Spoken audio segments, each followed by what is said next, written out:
This podcast is brought to you by Reynolds and Reynolds, the industry leader in automotive technology. Learn how Spark AI, Reynolds' unified AI data layer, can help you unlock your full potential by visiting rey.com/spark-AI. That's rey.com/spark-AI. Hey, this is Jake Neer, Daily Drive executive producer here in Detroit. On today's bonus episode, we'll hear more from the interview between Automotive News Europe's Nick Gibbs and Francisco Riberas, the executive chairman of Spanish metal parts supplier Gestamp. They talk pretty candidly about how the traditional supplier investment model looks and his call for better ways to finance vehicle programs. That's coming up in a bit. But first, on Friday's show, we brought you part of an exclusive interview with the incoming chair of NADA, Rob Cochran. In this part of the conversation, Automotive News Director of Retail Coverage, Melissa Burden, asked him about the upcoming NADA show in Las Vegas and his expectations for the retail market in the new year.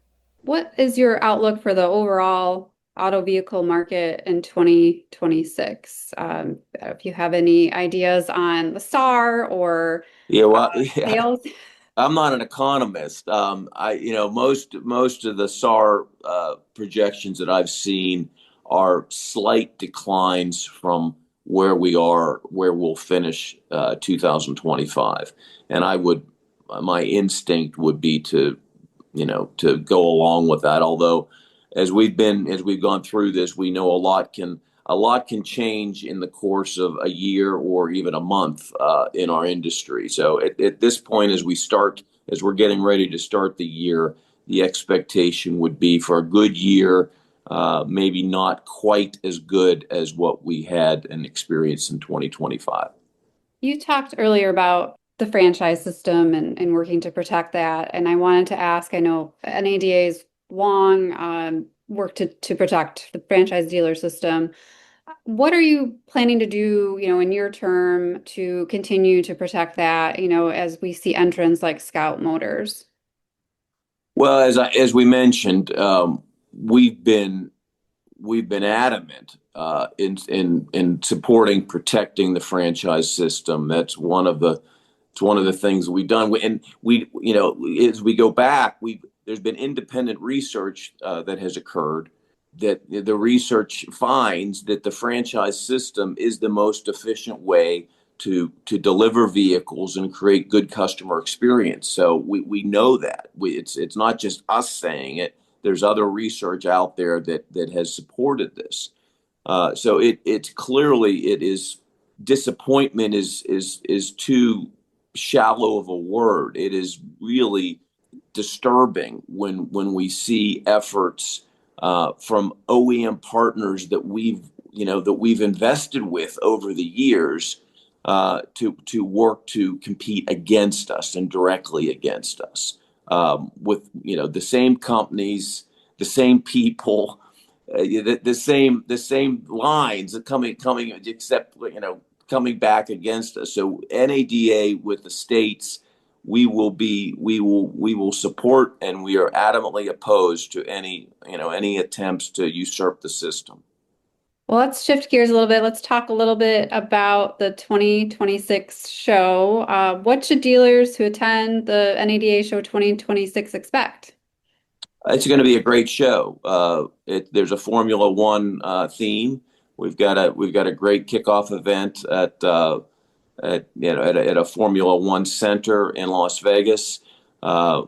Great speakers, great keynote speakers. Magic Johnson is slated to be with us on Friday of that week. It's the days are a little different, so we're starting a little earlier and we're actually finishing on Friday this year. So that I think will be exciting. It'll be Super Bowl weekend, leading up to Super Bowl weekend in Las Vegas. So that'll be exciting. So there's a lot of energy around it. I think it's going to be a great event. Our own Melissa Burden spoke with NADA's incoming chair, Rob Cochran, president and CEO of Number One Cochran in Western Pennsylvania. Coming up, we'll hear more from Gestamp's Francisco Riberas about the difficulty suppliers have financing auto projects.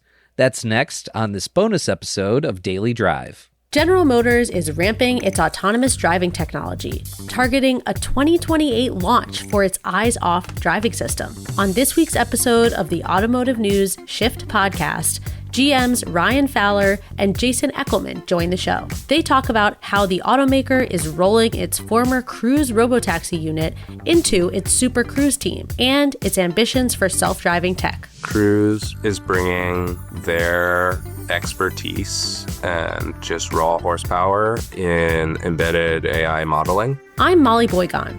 Join me and Automotive News General Motors reporter Lindsay Van Hully on Shift, available this Sunday wherever you get your podcasts.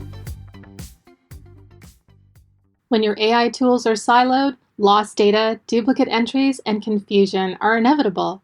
Spark AI isn't another AI tool to manage. Instead, it's a unified AI data layer, changing the game by ensuring your solutions are making life easier and working at their highest capacity.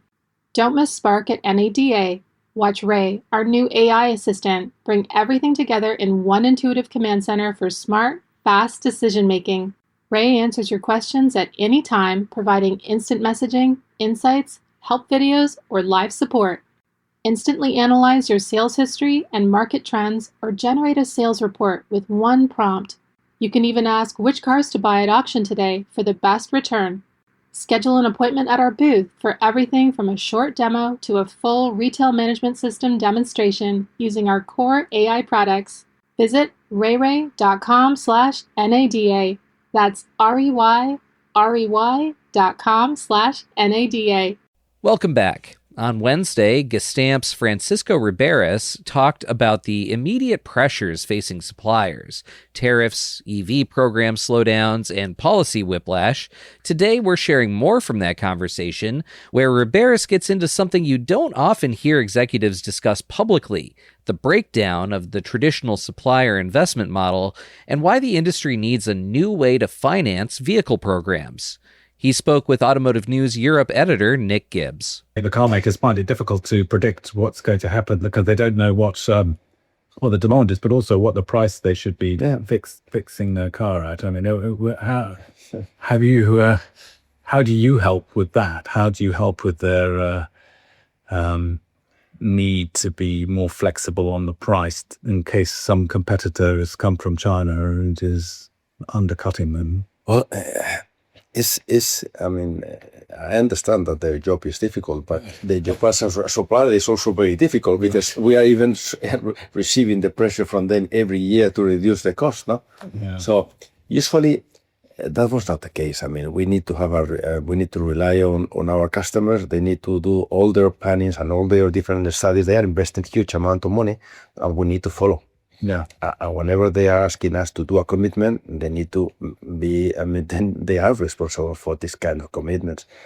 I think the real problem for me is that with this level of uncertainty, the existing model between the car maker and suppliers of what they want to do in-house and what they want suppliers to do, what is what is this difference between make or buy?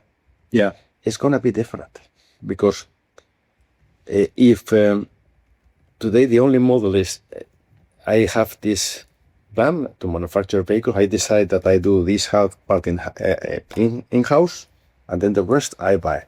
But if there is not an existing base of suppliers with capabilities to invest, then there is a need to find a way to help them doing that because they are going to have also some pressure in terms of financing. So what is going to be the model for the future if this basic make or buy is not working anymore because we need to have another kind of financial system in place?